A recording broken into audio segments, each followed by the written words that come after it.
load. All right, good thing we didn't miss much. So this right here is essentially how most folks view engagement, unfortunately. And a lot of that is just because of historical experiences that folks have had. Not many folks have had great experiences, or the things that stick out on your mind more are the negatives versus the positives. It's easier to hold on to the negatives, your mind, so.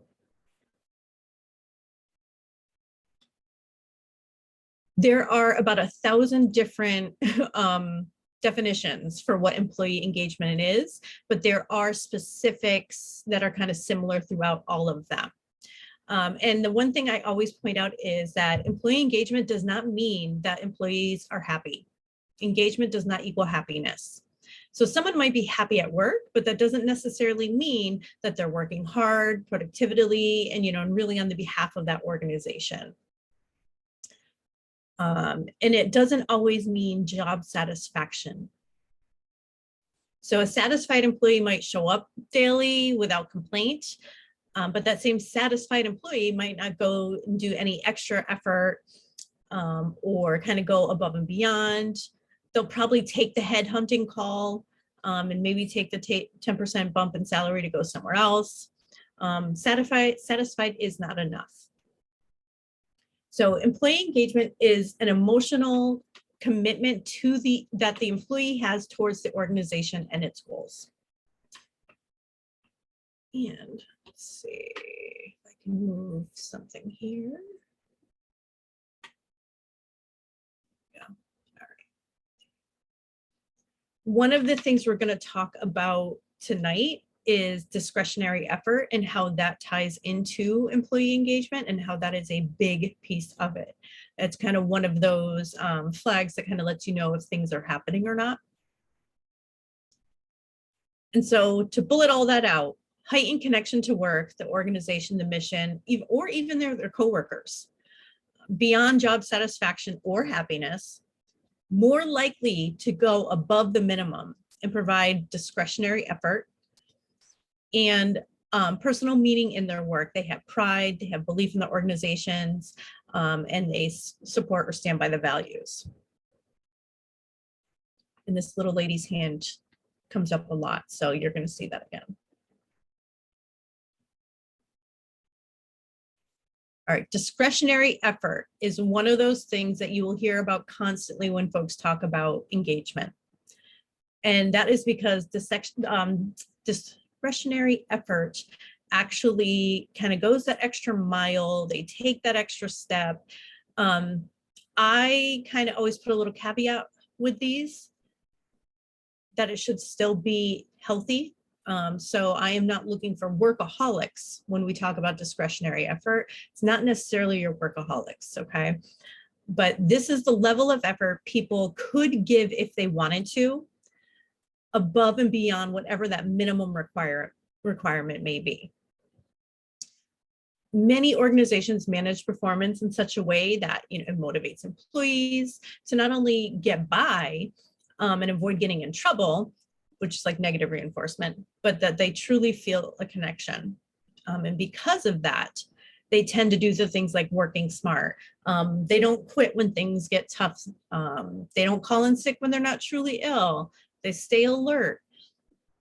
The reason I bring up healthy is because that whole, I always had an issue with the sick and calling in sick, because the work environment in the US is very much about work. Your whole life is revolving around work. So that's the expectation is higher, that you're working, your job might be 8 to 5, but it's expected that you're still going to be responding to emails and doing things after work. You're maybe going to work on weekends. So we have this culture of where we put work kind of above a lot of other things, and it's the expectation that's kind of been created. So it's hard to break away from that. But so a truly engaged employee, they're not going to abuse any of your policies, I think is a better way to look at this. Instead of calling in sick unannounced, they'll probably have a chat with their manager and be like, listen, I really want to take a personal day tomorrow. Here's what's going on, because they understand the impact that just calling out would have. And here is kind of a little visual that you can have to kind of show what that might look like. But when someone does this, it really creates like that open, transparent atmosphere. So discretionary effort, it's kind of like that underlying cause of engagement, but it's not every aspect of what makes somebody engaged. But very rarely will you find someone that's highly engaged who's doing just the bare minimum of their job. They're looking for just, passing by, satisfied on their eval, nothing above whatever the standard, that middle area may be. So these are your people, if you want to think of it in some of our past terms, these are probably some of those, a good chunk of the keepers and all of your super keepers. Those are your folks that tend to put in more of that discretionary effort.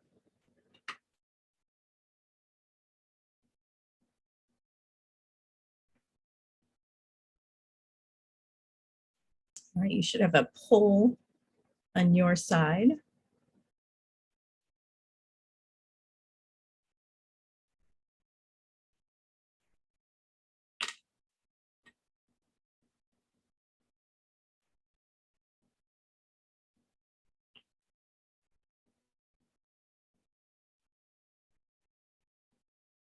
So do you feel the level of discretionary effort your job expects for you is reasonable?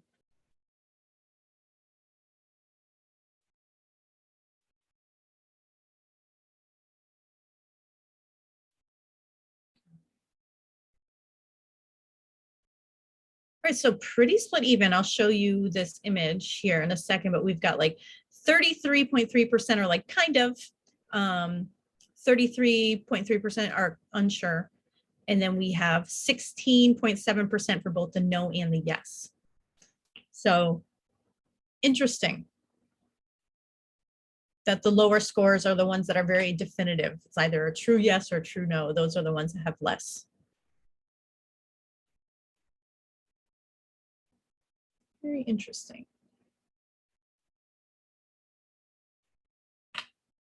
Why do we go over employee engagement? There's power behind it. Am I biased because this is what I do for my day job? Probably.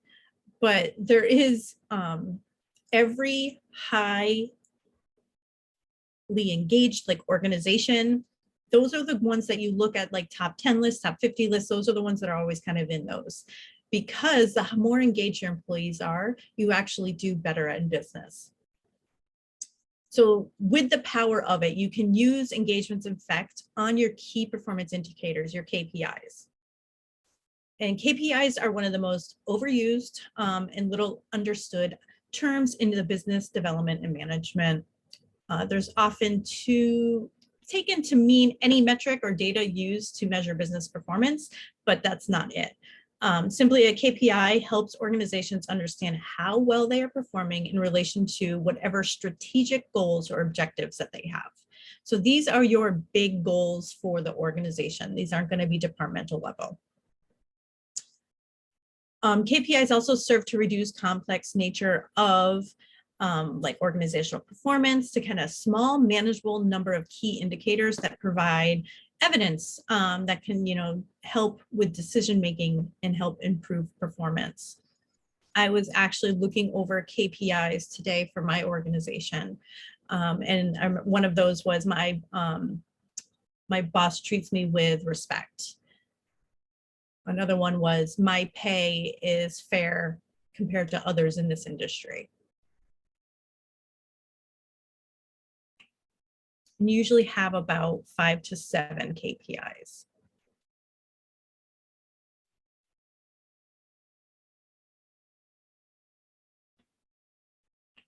If you look here, I just thought this image was really interesting to show kind of the power that this has, from bad to good. So big thing with engagement is your productivity, profitability, typically quality or safety are all things that tend to be higher in engaged groups than non-engaged groups. Again, there's no one size fits all, but that's in general.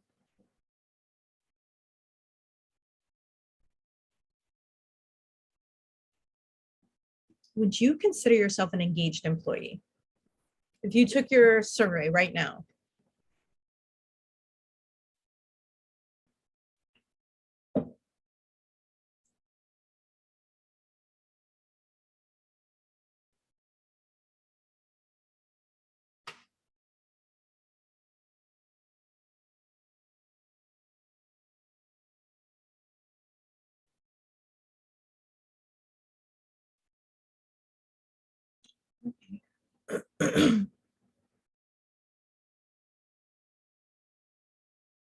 so we have got, this is great. So 66.7% are engaged and about 33% are not. That's actually a really good number.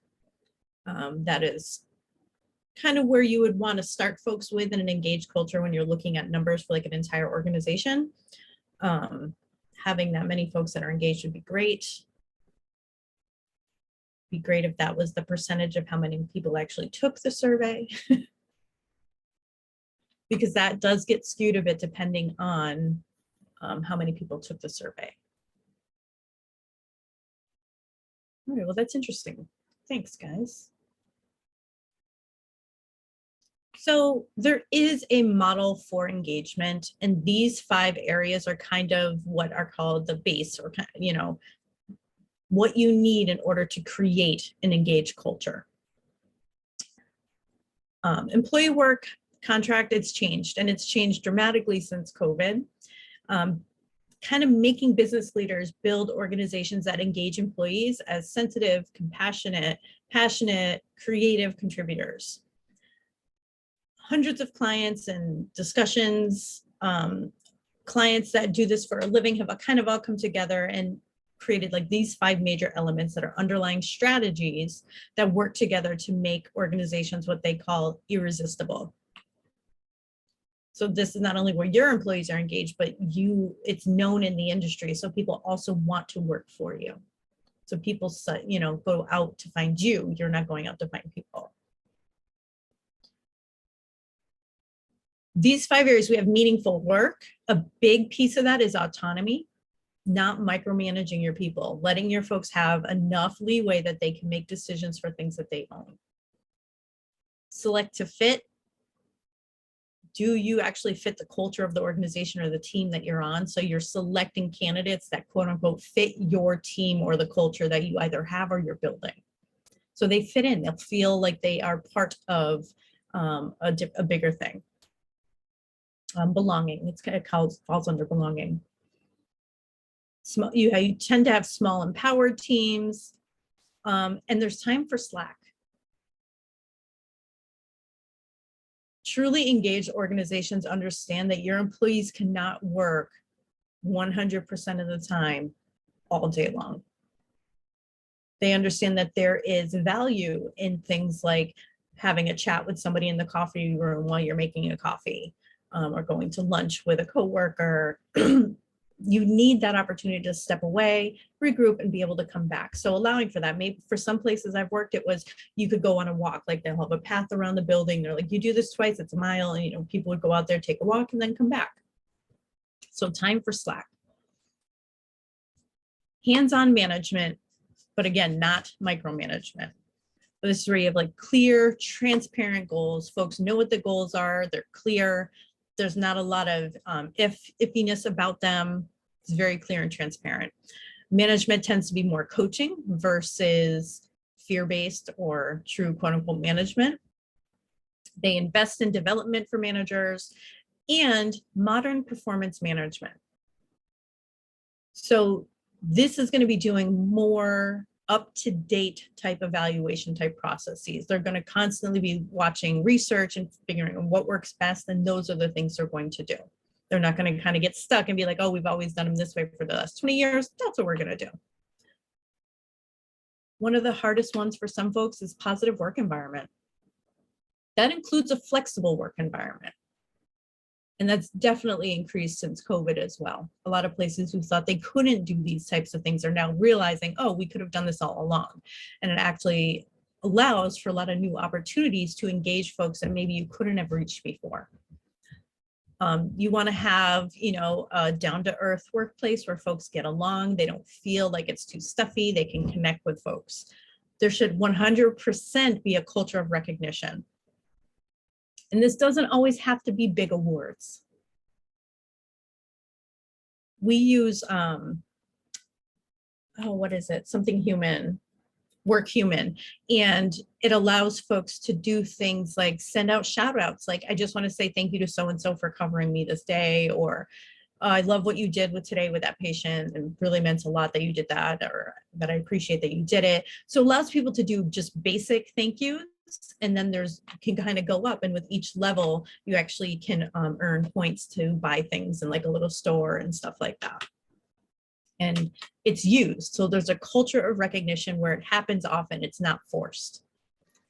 We do that at Yale Haven Hospital. Yeah, I love it. We get, well, they're ending it this month, which I think is kind of silly, but they're these $2 bills and they're called Wow Bucks. So if you do something like exceptional or whatever, they'll give you the Wow Bucks as like a thank you, and you could use it like in the CAP or to purchase clothes or something in the gift shop, whatever. That's awesome. Yeah. It's weird, like those things will constantly change. So anytime there's a recognition program, like I fully expect every 5 to 8 years, those things, it's going to change because something new has come out that someone thinks is better, or research has shown this works. A lot of times you might see things go circular. You're like, didn't we do this like 10 years ago? Yeah, it's an updated version of what we did 10 years ago. So culture of recognition that may look very different for every organization, but that there's something that exists and people know how to recognize their friends or peers at work. So they don't have to search how to do this. They don't have to ask people, that it's well enough known. Inclusive and diverse work environment, we know, and an equitable work environment, all of those things help build up a more trusting culture, which leads to engagement. And then you'll notice a lot of these things might correlate with things that superkeepers do or, look for. Growth opportunity. So there's training, support on jobs, facilitated talent mobility. Has anybody ever worked where your organization actually helps you move into other positions? That's sad. That is like a big key indicator of a really highly engaged organization, because you're not holding on to people because it benefits you. You are actually coaching your people and you're understanding where they want to grow. And so if something comes up or you hear about it, you're going to actually talk to that person about that, and you're going to help them create a path in order to get to whatever those career goals are, even if that's outside of that group or department.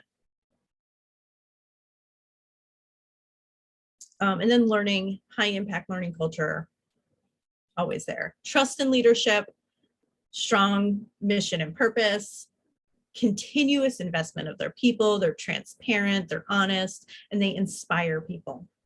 That's a big one, the inspiration. Now, even with all of this, right?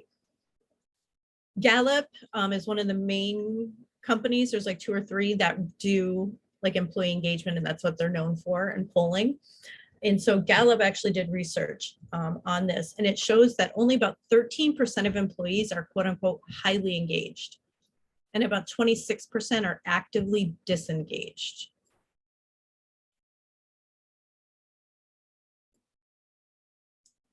Another key indicator that most folks have when they look at engagement in their workforce is whether or not employees recommend that place to work to someone they know.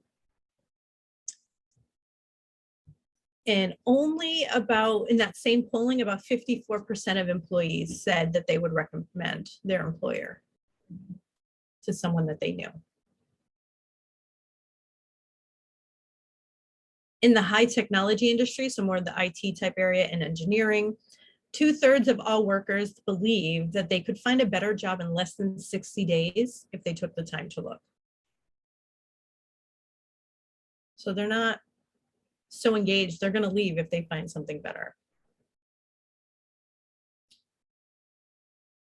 80% of organizations believe their employees are overwhelmed with information and activity at work.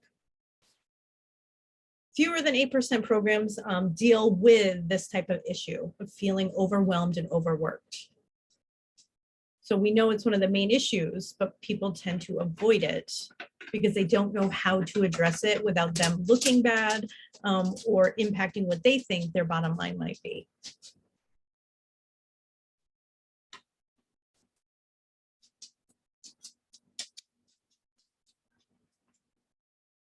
So there is a difference, as we know, between engaged and disengaged employees. This is just a quick little visual. Like if you ever need to come back and look at like, what are some of those characteristics of an engaged person or non-disengaged? This is like your little place that you can come back to. So your engaged employee, proactive, motivates others, not just themselves. They enjoy their job. They communicate well. They accept mistakes. So they're not going to blow up if you are like, oh, this, didn't work out so well. What did we learn? They're going to take that in a good way. They're collaborative and they will ask for help. So they're not afraid to ask for help when they need it. Your disengaged employees, those are the ones who are kind of pushed to work. Like you got to force them just to do what they need to do. They complain about work all the time. Always wants to change their job, avoids communication, blames others. They work alone. They don't ask questions, and they most likely don't have strong connections to anybody at work. Pre-COVID, that was one of the main things they always looked for. Was do you have a best friend at work? Because the more likely you are connected to someone you work with, the less likely you're going to leave because you feel a sense of ownership, not only with your work, but you feel an accountability to your teammates because you have strong relationships with them. So you don't want to impact them negatively. So you work thinking of yourself and of others that you work with. Doesn't always work out super well when someone stays too long, but if you have a truly engaged organization, you'll have a leader that helps that person continue to grow and move into other positions. So this is always a fun thing to put up here. And I actually want to see if they've redone this since COVID, but 35% of US workers polled said they would willingly forego a substantial pay raise in exchange for seeing their direct supervisor fired.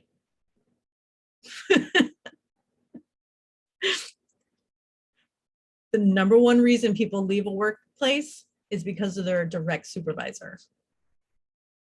Everything else could be fantastic, but if they don't have a good leader that they feel they can trust, that they can work with, they're not going to stay. They're just not. So that is the number one reason why people leave. So I guess it's not too surprising, but folks always talk about pay being one of the biggest things you can use to engage folks. And these folks were like, yeah, but I would give that up if you did this because it would impact their daily lives more by getting rid of what they feel is like toxic energy in their workplace.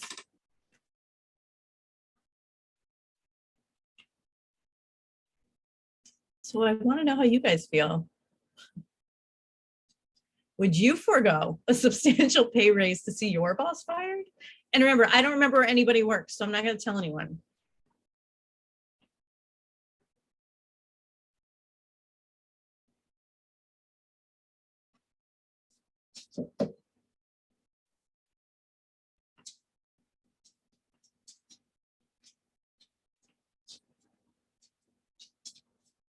All righty, so we've got, this is hilarious. It's equal across the board for the most part. In a heartbeat is 33.3, borderline is 33.3, and then about 33% of the folks are like, I'm not sure. Oh, look at, in a heartbeat went up to 50%.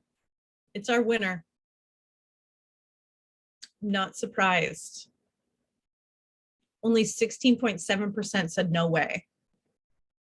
Kind of almost mirrors some of those statistics that we were just talking about.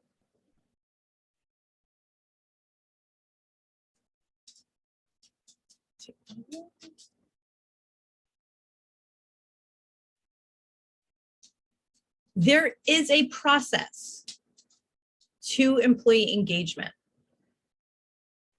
This might look a little different everywhere you go, but this is kind of the basic that idea that most folks use. And it's very similar to any sort of improvement that you might see in the workplace as well. So planning is a huge stage. And that goes to understanding all the different aspects of your organization, what kind of questions need to be asked, what are the standard questions for the entire organization, are there specific ones for specific areas that we add in? So all of that gets done in that planning session, usually with whatever organization you're using, whether that be like Gallup or like a Press Ganey. You'll have someone there that actually goes through all of this planning. And the planning itself can take months. So that planning stage is pretty intense. Once you get it done originally, each year it's easier because you already have a base model built. So you're just saying, hey, what worked well last year? What didn't? Do we need to make adjustments? And doing stuff like that. Once you have everything planned out, you would move to survey. What's not in between these little arrows, but right in the middle is the communicate, right? You cannot just go from plan to survey. Like you need to communicate. You need to let folks know that this is coming, what to expect, what we want to see, what will happen if we get certain percentages. Typically, we have like different incentives to get people to take the survey. Because we understand people are busy. Ours is pretty long. I think it's like 45 questions or something. And so it takes a significant amount of time and not everyone wants to do that. So we try to entice folks to do that. So teams who reach like 100%, they might have like an ice cream sundae party in their department. Folks who get 90% might get pizza or something, you know what I mean? So we make like these little things that folks have said make a difference, and we provide that for folks. So that's part of that communication process to get people engaged in the engagement process and really understand the power of that survey. And if that they want to see things change, this is the easiest way for them to get that out there. Once you survey, you communicate again, thank everyone, let folks know what like the main percentage was for the whole organization. If you know that top unit already, let people know about that. And then you're going to go in and you're going to further analyze that data. Typically, again, this is done with your partner at whatever service that you're using. Very few places I know of would ever do this on their own because it's so intense. So people already have this built. And the analyze phase is really intense. This is where we are at work right now. And this goes to even making sure like cost centers match the departments. And if you want a roll up of like, say, like one leader has say 4 different departments, but they don't typically look like they align, you can go behind the scenes and enter in like almost like code and make sure that we can now grab those areas and get engagement for those areas as a smaller group.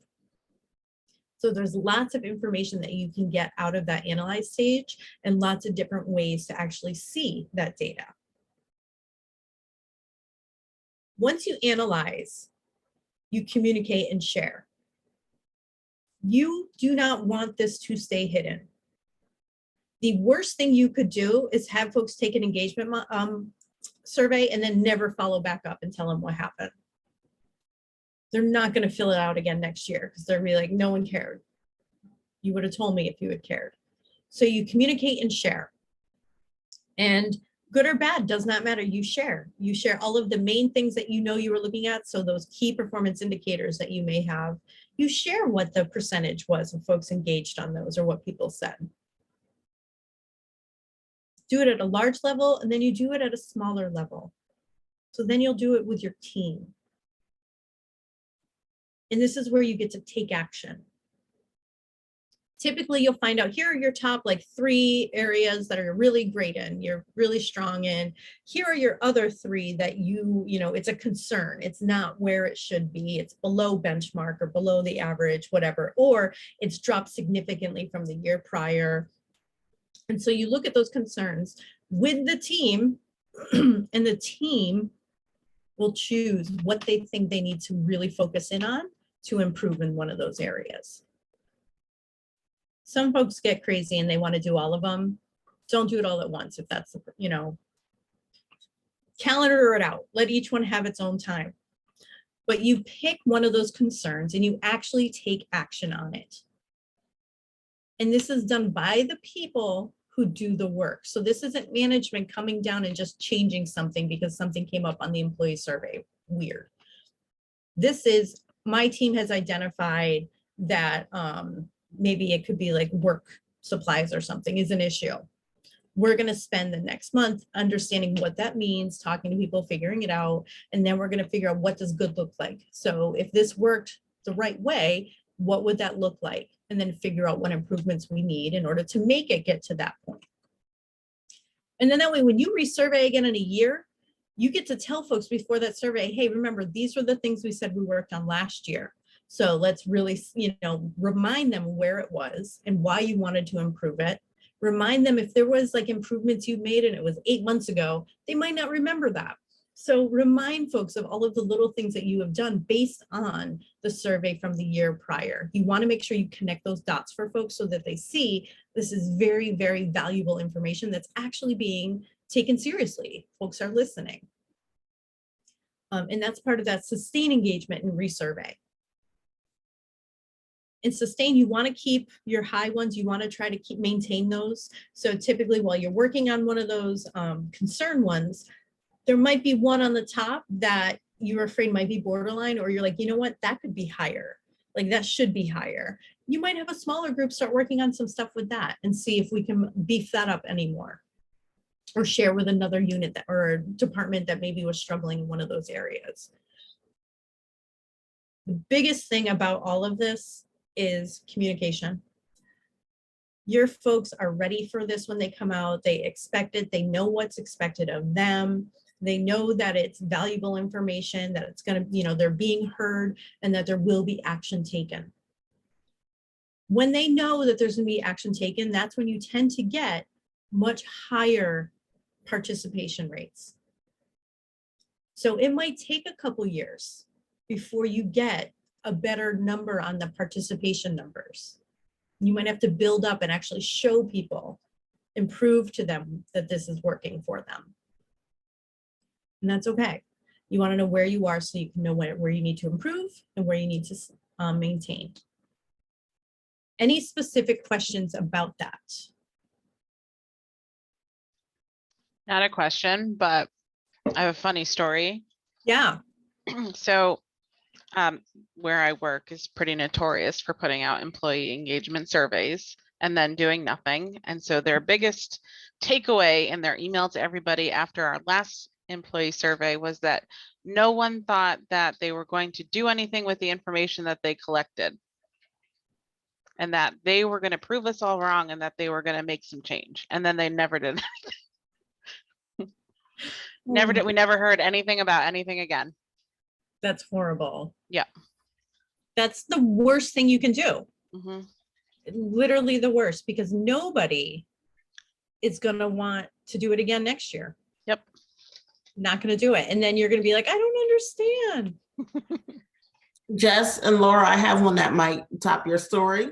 Yeah. There was a lot of communication with leadership about staff recruitment and retention. And we gave a lot of suggestions, a lot of feedback on incentives and incentives and incentives. And a new policy came out yesterday, revising our PTO time. And all new employees have now gone from earning 3 personal days down to 2 personal days. They no longer accrue 8 hours of sick time at the onset, and they no longer accrue vacation until 90 days. And it went from 4 hours every pay period to 3 hours. So everything we suggested, they pretty much increased it for all new employees. It was just mind-blowing that that's what they came up with. And it's so short-sighted. Like that to me is like one of the biggest things that's so short-sighted. Because they might get like an initial gain somewhere in a budget, but now they're going to lose out on recruiting new people, because why are they going to come there and take less than maybe what they're already getting where they are? Yeah. And then you'll have people that also who work there who's seeing you do this, and now their assumption is, well, they're going to come after us next. Like our stuff's going to be next. Yeah, absolutely. I had a new employee start August 1st. This new policy went into effect August 1st. So it directly affects her, and pretty much everything that I sold her on in the interview a month ago Oh, no. It's just not valid anymore. So just fun Oh, time. that is the worst. Mhm. Yeah, and that's one of the biggest mistakes make. Like we had, I work at Bay State and they're pretty good with sharing. Like it's probably gets shoved down people's throats so much that they despise us for the beginning of the year, the fall. But we had one manager who we found out didn't share last year. And we're like, why didn't you share? And she's like, well, I knew they were going to want me to fix everything and I didn't know how to do it. And I'm like, did you miss all of the training sessions for the managers where we said, this is how you do it? Here's a template. You just take your info and you pop it in. Like, if you can just have one visual and put it on the wall. We have a poster version, so sometimes fear will really, really mess up a good intentioned leader. And so again, ask questions. So if you're the leader, when you're in this process, if it hasn't been explained to you clearly, ask the questions. Will do. And your people, like your HR folks, they understand that any changes that they make, like you were just discussing, is going to have an impact on engagement. Because part of engagement is the onboarding process, which we'll get to. And so now you have really kind of blown up their first introduction, so to speak, to the company by doing something like that. Jess, I will save the horror story of the onboarding experience of my new employee for another time. Oh yeah, there's so many. And it's like the one, I'm like, how do people constantly get it wrong? But they do. There we go. Let's see here.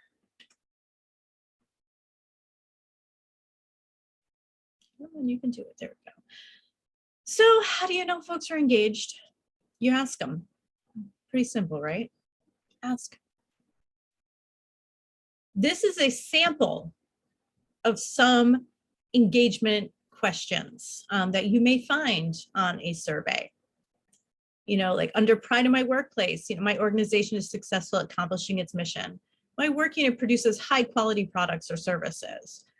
The work I do is meaningful to me. That's a big one.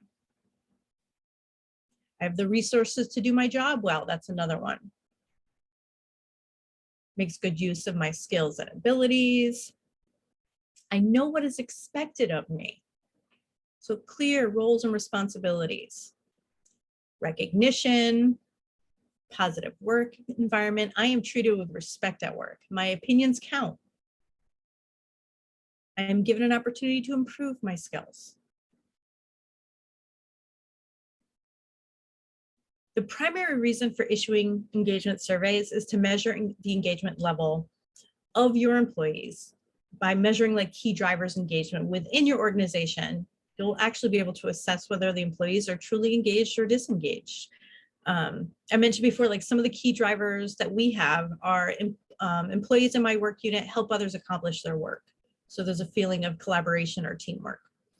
The organization treats its employees with respect. My pay is fair and compared to other healthcare employees. Typically, your KPIs are tied to large organizational goals, and there's a correlation that you can see between them. And so that's why we ask these questions, because they are all interwoven. Engagement is interwoven with your productivity levels, your percentage of people who call out, retention, turnover, all of those things fall back to engagement.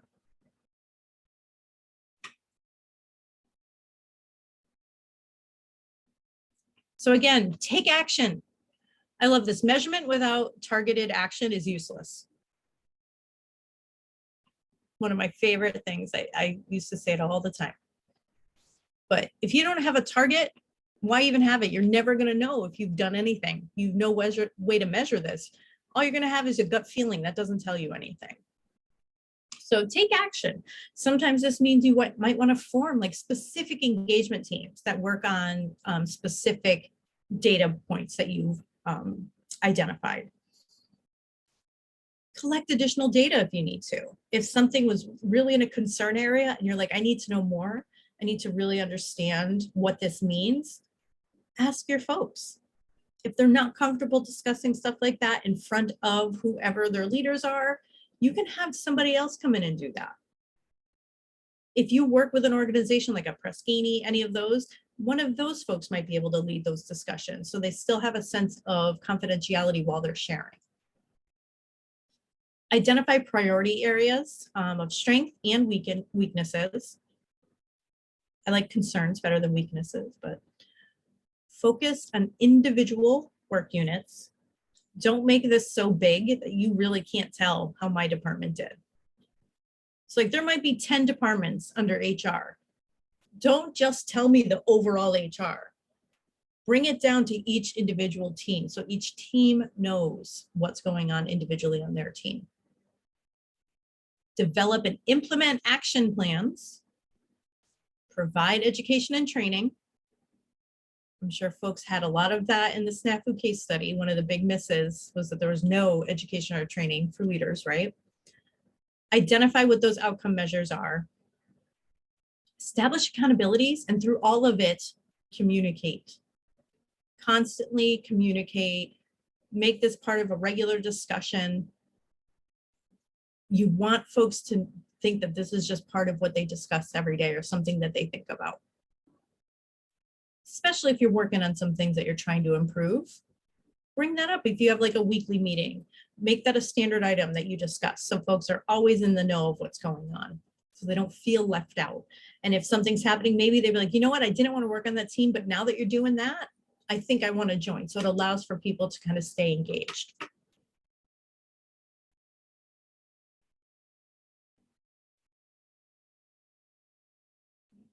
A little slow right here. Here we go. Collaborate board. You can use text, GIF, image, whatever. But what does your organization do with employee engagement survey data? So we heard from a couple folks, but is it shared? Does anyone find areas for improvement, or do they just share it and do nothing? Is it kept with a small group that improves, so you really don't know what's going on?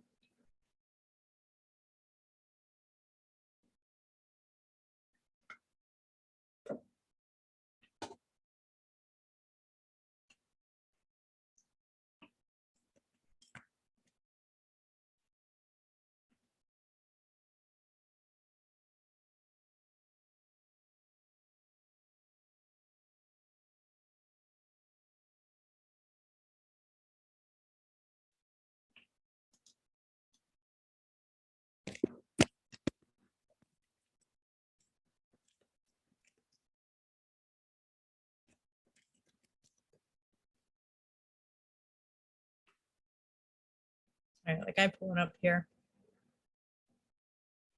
We share, we engage, we take action. We're an organization that takes action. I've been in super large organizations who say they take action, but I've never actually seen it occur. It feels like it goes right here. Exactly. To do nothing. Everything's great. And that's a problem. Some folks will just focus in on, look at all these great areas, and they completely ignore any of the concern areas. And at that point, yeah, throw it in the bin because you're not really utilizing it.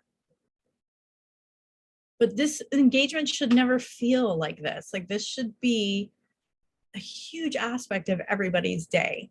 And it's unfortunately a lot of organizations, it's just not, because some organizations have not understood the direct correlation between engaged employees and higher outcomes and more goal reaching. Yeah, that's not my problem, it's yours. One of the things I usually coach folks with when we start doing improvement is we start with, what do you own? So what out of these concerns, what part of this do you own? Because if it's across departments or teams, let's start with what we own. What can we internally change, fix, do differently before we then engage somebody else to say, hey, this is, passing it off. Like, this is your problem because this never comes out right. So look at what you own. And that usually helps stop a little bit of the handoff of issues, not always.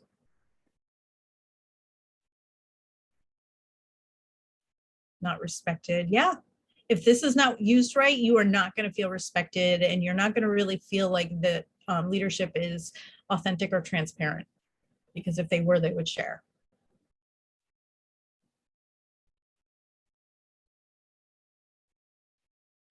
So how do you do this? If you're a leader, what is it that you need to think about? Well, one, engagement is everybody's responsibility. It is just not just the folks who do the engagement surveys or lead those teams. It is every single employee's responsibility. It absolutely must be a strategy, an absolute strategy of the organization, and that's led from the top. So your highest leaders understand the importance of engagement, and they're going to help really push the narrative down to their folks, how important it is, so that it can spread. Involve unions. If you are in a union environment and you do not involve the union in this, it's a huge, huge miss. Huge miss. Involve the unions. You want them to be a part of this. You want them to believe in it so that they tell their folks to take the surveys. Hire with care. And remember that probation is a part of selection. Onboard well. We'll look at what that might look like. Select supervisors who can supervise and build engagement. So don't just promote someone because they did the job really well. Who's the best fit for that job that can help build a strong team and a strongly engaged team? Give them training, resources, and support, and hold supervisors accountable for their engagement. So they understand this isn't just a one and done. Like, no, you are responsible for this. Like, we expect to see next year something within these numbers might change. That's what the expectation might be.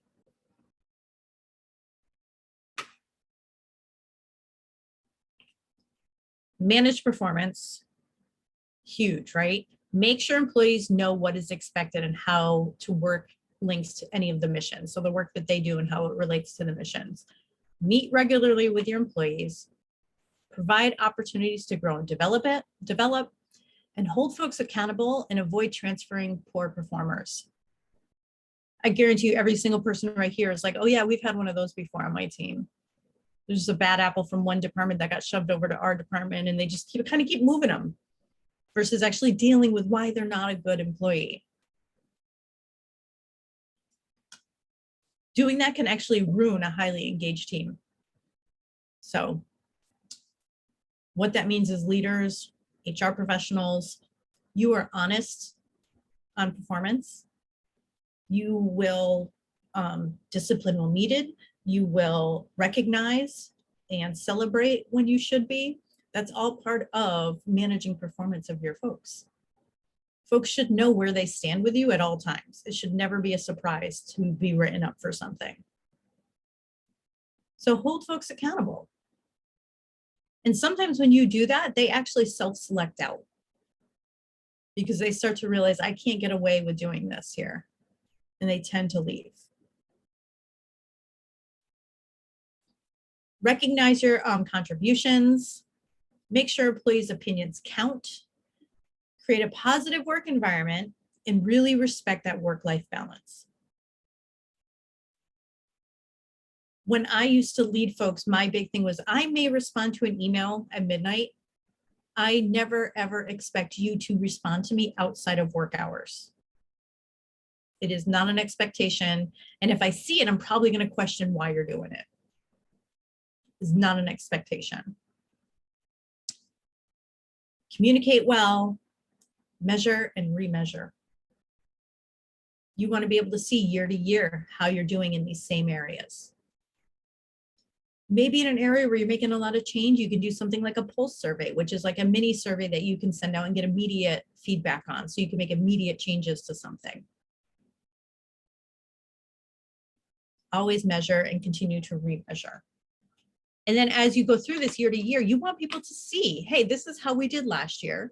And this is how we did this year. This is great. Look at those things that we went up on. Oh, one of those was something we were concerned about last year. Now that's in the top. That's really great. Connect the dots. And what is the role of HR? Because many organizations just assume, oh, HR handles engagement. That's their job. No, we champion engagement. We don't own it. Every single employee owns a piece of the engagement. We help lead and facilitate the process to ensure that folks are using the data correctly and that they know how to use it with their teams. We will identify the bigger issues that we might see, so trends that we might be seeing. We're a role model. We drive cultural change through this as well to really build that strong work environment. So sometimes that takes years. You might be in a fair-based type leadership environment and they want to switch over to being much more of a modern work environment where it's more on recognition. That's going to take a while to get there, but this is part of the ways that you can help drive some of that cultural change.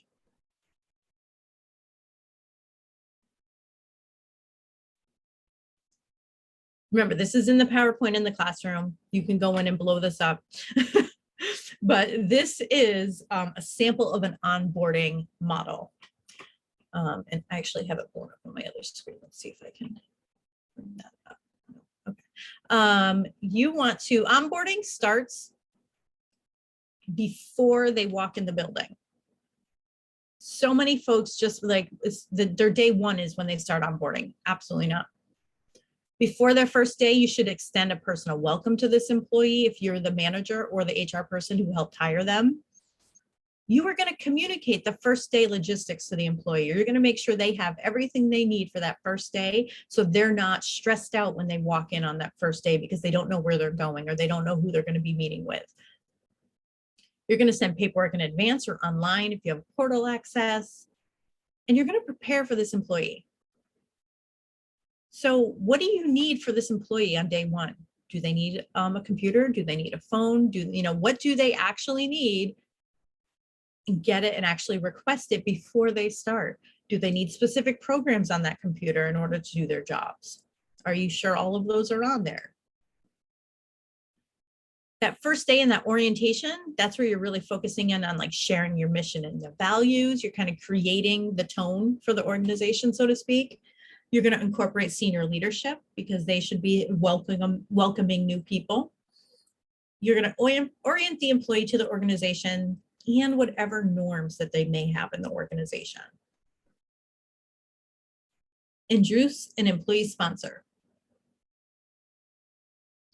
How many folks have had a buddy when they've started a job that you were assigned was your buddy for your first 6 months, say, or a year? Anybody? It's one of the top ways to build strong teams is to onboard by doing that, by having a buddy. I'm on a board, and that's one of the things we've added to our board orientation. When we have a new board member coming on, they get assigned a board buddy, and that board buddy is with them for that whole first year. So we're going to meet before your first meeting, and we're going to go over what the agenda looks like. What are those terms that you might hear? Where can you find information if you're unsure what this means? What's a consent agenda? What's your role? How many hours? Like all of this type of stuff, we're going to go over and prepare you. And as you have questions throughout the year, you're going to have me as a trusted partner to help you with any of those things. That should be happening in a work environment as well. One of the only places where I see that consistently tends to be in a clinical environment. And that's usually because precepting might be a requirement in order to get that job done. But usually it's not long enough. So it should be beyond their first 30 days, or sometimes it's only a week. It should be a little bit more than that. That first week, make sure that the direct manager, any of that leadership is involved in their first week. You want to set clear performance expectations and make sure they understand the scope of their job. You're going to assign meaningful work. You're not going to give them busy work because they're getting up to speed. You're going to assign them stuff that actually makes a difference. And you're going to make sure you communicate resources or networks, anything that you might need for your job that's going to be communicated. First 90 days, you're doing essential training. You're going to be monitoring performance. And this is typically when you give feedback back to folks is within their first 90 days. most folks have, where you can be let go within those first 90 days. It's not meeting whatever expectations that they thought. You're going to obtain feedback through a new hire survey or other means. You're going to actually get feedback from that new employee, asking them what those first 90 days were like, and getting really clear answers on how they can possibly improve that area or figure out what's working really well. That first year, they are still onboarding for an entire year. It takes about a year to truly acclimate to a position. You're going to recognize positive employee contributions. You're going to provide formal and informal feedback on performance. And you're going to help create like a development plan. What is this person? What is their career goals? What is it that they want to do? And help develop that plan for them. Are there trainings that they might need in order to even expand their skills on your team for the following year? So orientation really, or onboarding, starts from the moment, most folks will say from the time an offer is accepted. I go back that even how the interview process was handled will impact that onboarding process significantly. So it should be from their first touch. But typically, at least by the time that they've made an offer, now you are onboarding them to your organization and the culture of your organization. We actually started a new group that meets weekly, once a month for new employees. And you kind of create like your own little group of friends that you all started at the same time. You get together once a month, you chat about things that are going on.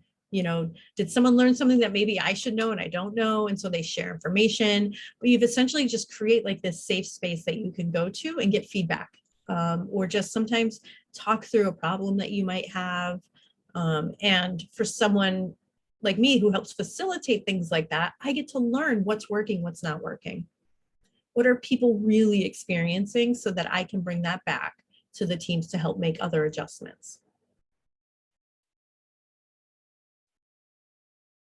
All right, this is where the fun happens. If you haven't done it yet, I'll put it back into the chat box again. Complete the Google form. That is the main thing that you are going to need. I am going to give, because not everyone has done it yet, I'm going to give 10 minutes to do that right now. So if you've already done it, take a quick break. What I'm going to do is I'm going to compile that data for each one of you. And then I'm going to give each one of you your own. I will email it to each individual. All of the things that were said about you. So you're going to get from your peers how they see you directly. And then we can actually create an engagement board with that. Let's see if I have one of my paper ones. We used to do it in person, and it was like I truly looked like a kindergarten teacher, because I would come in with crafts, like I had stickers, paint, marker, glitter, you name it, because you would create your own, and they would kind of look like a vision board, but they're an engagement board. Normally I have a bunch, and I'm not sure where I stored them in my office when I remodeled in here. But the whole point of it is like, typically, I just rearranged my office, but before I did that, I had one right over my computers, one from one of my last classes that I taught in person with folks. And so I got to look up at that every day. And when I was feeling like someone didn't appreciate me, or I was having an off day, I could look at that and see how folks actually see me, that, you know, I might be a little too hard on myself. You know, oh, I thought people didn't really like me on the team, but everybody had all these great things to say. So it really helps build some camaraderie so that you can see how others see you. And it can really help sometimes get you out of your own headspace when you're being really tough on yourself. So because we're not in person and we're not pasting like kindergartners on a piece of cardboard, we're going to use something called Canva. And let's see if I can stop. No, I'm going to share a different screen.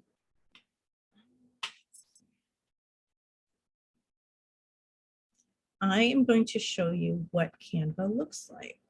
Has anyone ever used Canva before?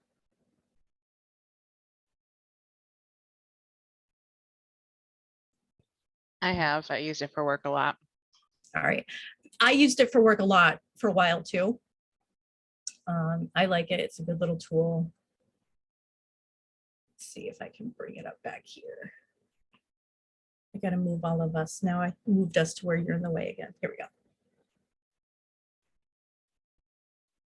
So, and I'll put all this in the chat box, but you can just go to canva.com. You can even just put Canva into the Google search bar, and it'll come right up. You do not have to pay to use Canva. If you've never used it before, I would definitely say to create an account. It's just going to be easier, and that way it saves things for you.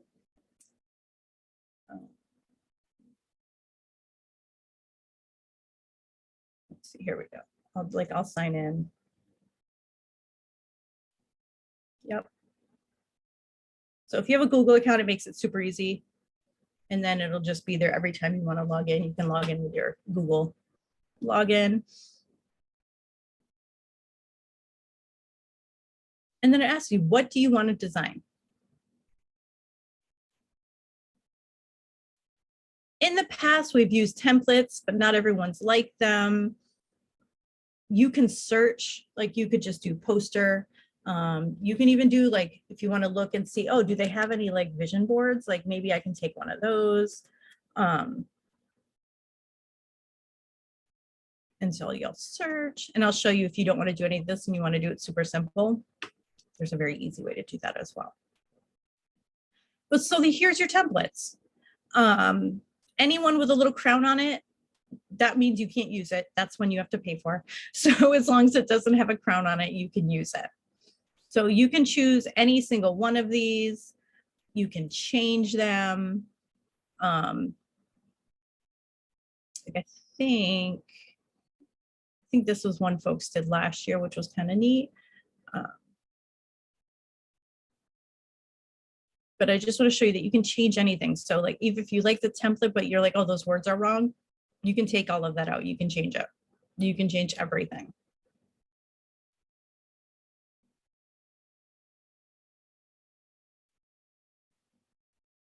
So like instead of vision board, you can put an engagement board.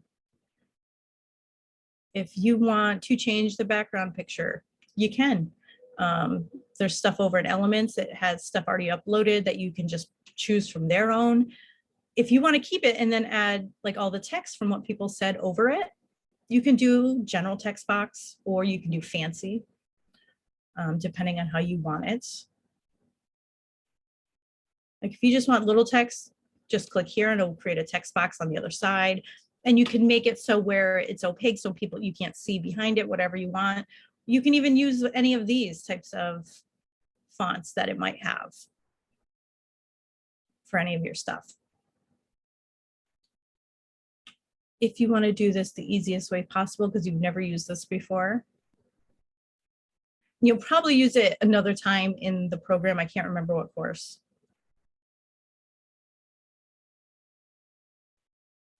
But Sandy's a huge fan of Canva, so it definitely gets used. Say, I just want to create a poster. Like I just need this, you know. So create blank. And now you can change and put anything that you want on this.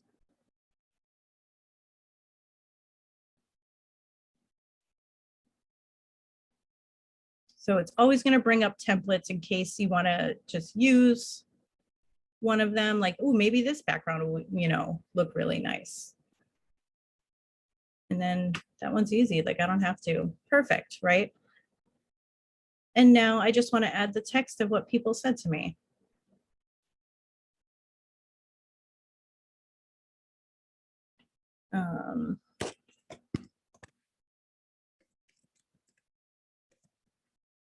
You know, whatever, right? And I have this in here and I can, you know, make it go, I can change the font, I can do whatever. I can put little pictures in here. So when we do this in person, not only do you get to put all of your little sayings on there, but we usually have like different stickers and magazines so folks can actually put things that might help them feel good about this stuff in there as well. You can just do words if you want. But so I want you to do is take the next 10 minutes, finish the survey. If you haven't, I will put that in the chat box in 1 second. I will pull each one for you and send it to you. If you want to take a quick break for a couple minutes, you can do that as well right now. I'm going to stop sharing for a moment so that I can go back into this.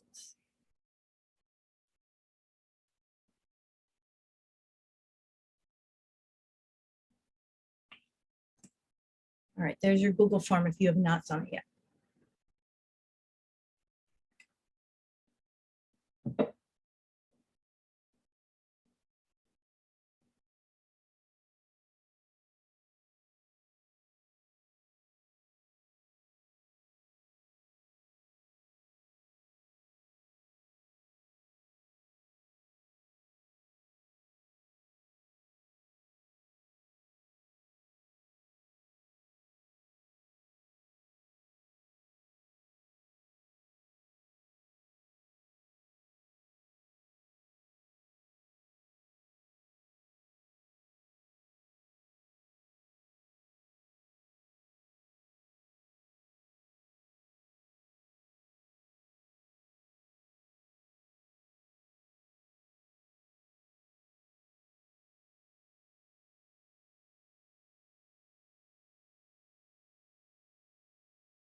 All right, if anyone's noticing, you are going to get a direct message in chat from me with what we have so far. I'm also going to email it, but this way you don't have to wait as long. So.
All right, before I mute myself, once you're done creating your little thing on Canva, put a thumbs up in the chat box so that I know where folks are.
I didn't think that was me.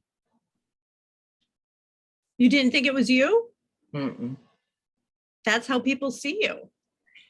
I don't see myself that way, but it's good to know that somebody else can see me different than what I perceive myself to be. Exactly. We tend to be really hard on ourselves and underestimate ourselves, and we don't appreciate ourselves.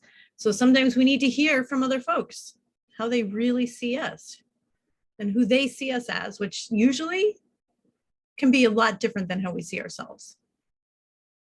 That's what I'm saying. It's powerful to like have this. Like I said, I used to have one up on my laptop. So that way on those days where I was struggling, I could look at that and be like, oh yeah, this is how they feel about me. Like, this is okay. I did this with a group around the holidays a couple years ago, and we actually created the boards for everyone online and then sent them out to everyone. And it was amazing how many people felt like you, Shanta, where they're like, no, that's not me. I'm not strong, or I'm not fearless, or, you know, whatever it was. And I'm like, that's how other people see you. If you have a team where you feel like folks aren't melding together, or that there's a lot of assumptions, this is like one of those activities that you can do to really help eliminate a lot of the guessing that sometimes happens on teams, because they get to see how people actually feel about them. So it's a great tool. You can use it all different types of ways. We use Canva. If you send me your Canvas, you can download them as like a PDF, I think, or like a image. I can't remember it. But if you want to send it to me, I usually will put them all up in announcements, everybody's, so that way we can all see them. If you want to do that.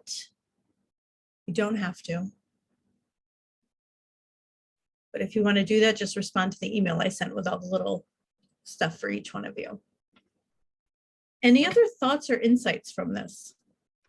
Someone said something about like me knowing my worth. And I thought that was a really powerful statement, because I've been trying really hard to not be so critical of myself and to be like more accepting of like who I am and what I have to offer. So I thought that was like really good insight. I'm like, wow, like I've been trying to achieve this and someone like recognized it. So that was nice. That's awesome. I love that. Anyone else? And we're a smaller cohort, so there's not, you know, when you do this with a larger team, you might have like 30, you know, that one person, everyone gets 30 of these comments.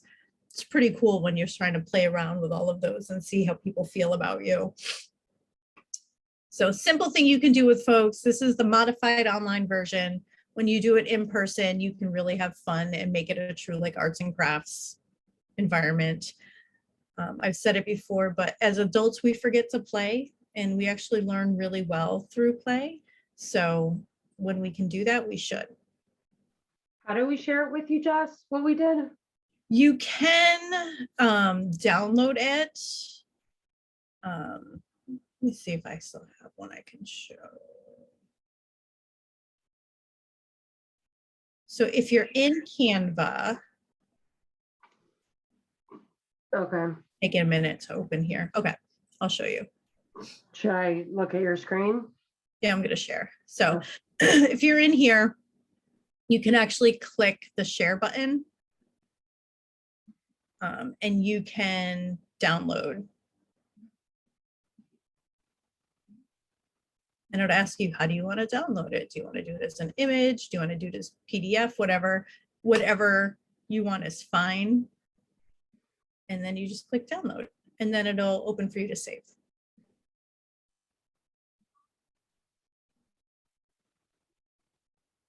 All right. Then it comes right on the bottom of my screen, and then I can save it anywhere I want.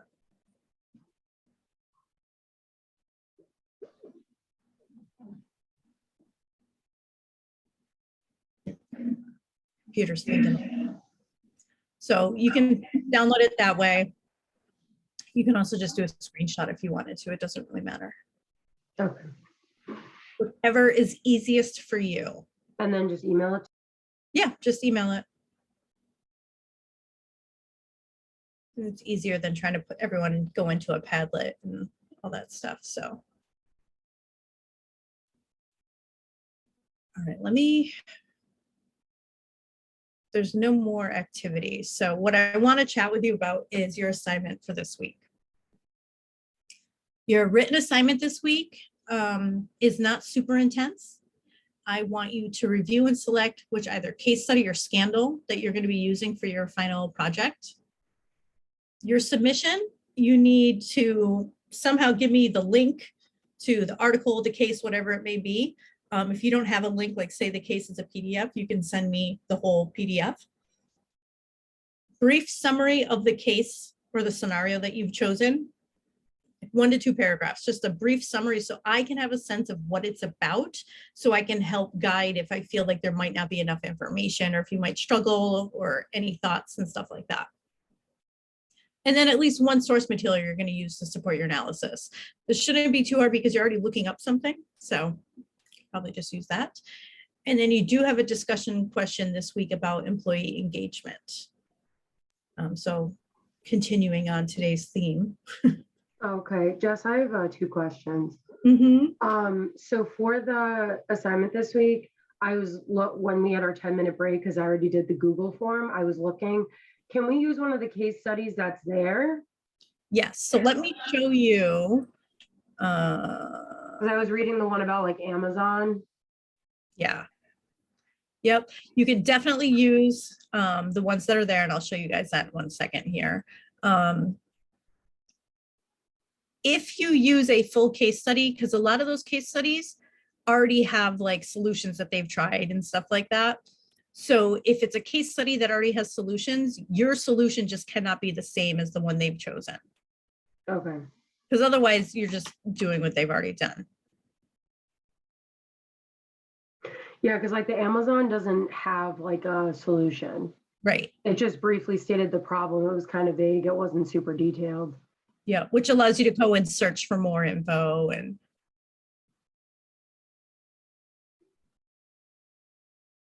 so should we be aiming for getting one like the Sanafu case study?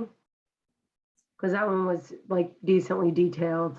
Yeah, the snafu one definitely had excellent information. Not all the case studies are going to be that great, but if you can find one with that level of detail, that's going to be the best thing for you, because you're not going to have to do a lot of searching. Okay. But if you go into the modules, and I know this might look a little different because I'm on the teacher side, so just come on. Go. All right, if you go into the assignment, case study selection, student view, you are going to see a bunch of links to different articles. This link will take you to the 10 biggest company scandals of 2020. 5 large corporations sued for sexual harassment. You could choose one of those. Lawsuit accuses Google of bias against Black employees. Amazon accused of discrimination. 15 older workers allege age discrimination. And then Spirit Airlines. And then below that are some case studies that you can also use. Most of these already have a solution somewhere in them. So just like I said, be, where you can't use the same solution. So some folks who, if you have a hard time, like seeing something else when you've already seen one thing, I would definitely just choose a scandal. I will say from experience, using a scandal or like one of these scenarios that are here tends to be a bit easier.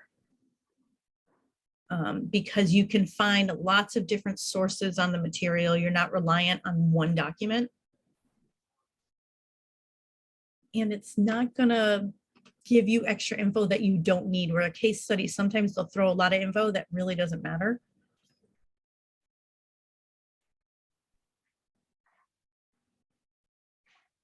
So you could see there. And you could go to any one of these. And you could choose any one. And if you don't like any of the ones that are here, it does not have to be from this list. You can choose anything that you want as long as it can fit into that analysis type outline so you can actually answer those portions. So you need enough information. That's why usually, like if it's a scandal along those lines, if someone was sued for something, you're gonna have more than enough information to pull from.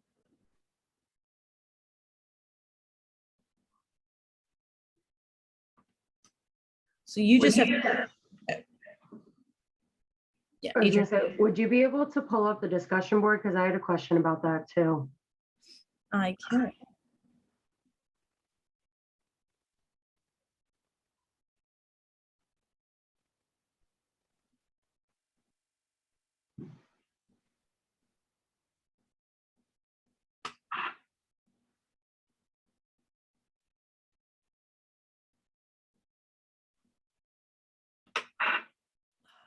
This one.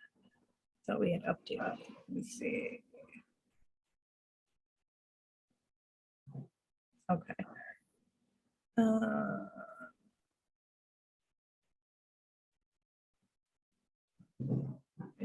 I can open this. So my question was about the layout. Okay. So your Enneagram number, we obviously put whatever number we are, and then we list 9 characteristics that we have. You really just have to, I want you to look at it from the lens of how your Enneagram might impact employee engagement, or how you see employee engagement. So like if you are, let's say you're a number 3, I want you to write about, your perspective as a number 3, but then how do you think someone would like the 7? How do you think they're going to feel about that? How would you inspire as a 3? How are you going to inspire someone who's a 7? So how they see the world might be different from you because personalities, all that stuff, right? So if you go into that sheet that is on there. Oh, so we're not doing it for every type. No, just yours and whatever numbers across from yours. That's all you have to do. And then the document that's there, and this is going to give you all the stuff about them, like what are they like at their worst? What are they at their best? And so you should be able to use that to help inform how you could inspire someone in that number. Because one of the hardest things about being a leader is the fact that you have to constantly adjust your style to fit your employees or the people that you're working with, because one size does not fit all. Even in recognition, I'm like, yeah, bring out the balloons and the, confetti, whatever. Let me know I'm awesome. There's a person on my team, do not do that. They will hate you for the rest of your life.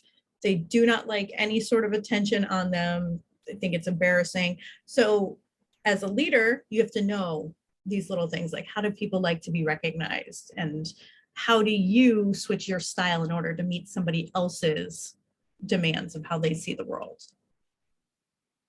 Okay. So it's just your number and then whatever's across from it. So like 4, you're going to do 6, 6, it's 4. So yeah, it's just the opposite. Okay. So we just, everything that we write relates to employee engagement. Yeah. Okay. Yep. As a number 3, this is what would inspire me. If I were a leader and I had an employee that was a number 7, these are some of the things that I would do in order to inspire a number in 7. It's probably the easiest way to look at it. And you don't need any sort of sources or anything like that this week. Okay. I just want you to think from those 2 different perspectives about engagement. Any other questions or concerns that you folks have?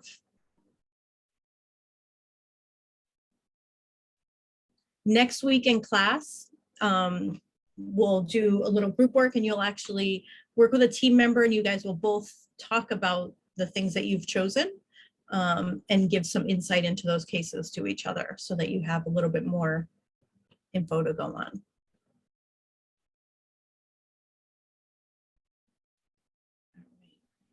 I also had another question, Jess, sorry. So I know that you sent us the email about like redoing work. Yes. So like I have an assignment I want to redo and I could submit that by the 8th. That's not a problem. But the case study that we just submitted, are we allowed to do a redo for that? If you need to, let me know. Yes. Well, because I was just thinking about it, because if like our final project is on this next case study, if I did anything wrong, I would want to obviously correct it.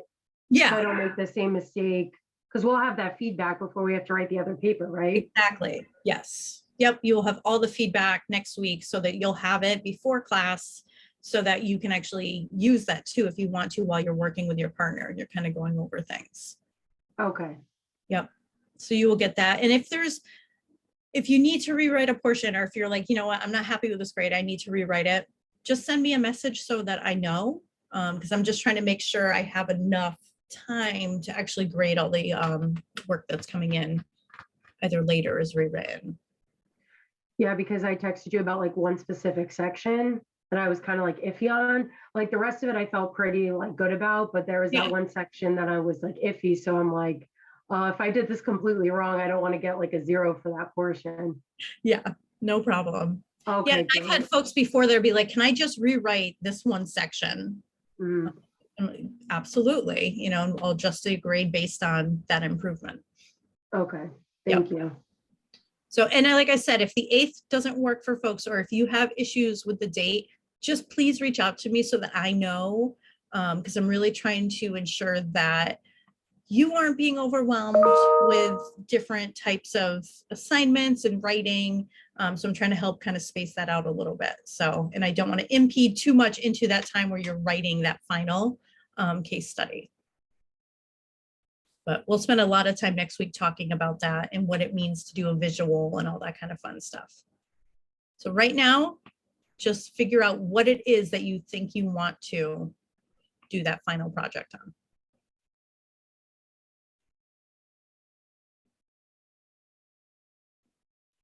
All right. If there's no other questions, I will let you all go. I will have this recording up in the classroom. I usually get it up in the night. Usually takes about an hour to download and re-upload. And the presentation is already in our classroom. And if you open that, that one actually has all of my notes and all that type of stuff in there in the comment section. So there's more info than what's on the slides if you want a little bit more insights. All right. So good. All right, I'm gonna go take another Mucinex and fall back into my bed. Just can I talk to you real quick after class? Yeah, absolutely. Just stay on.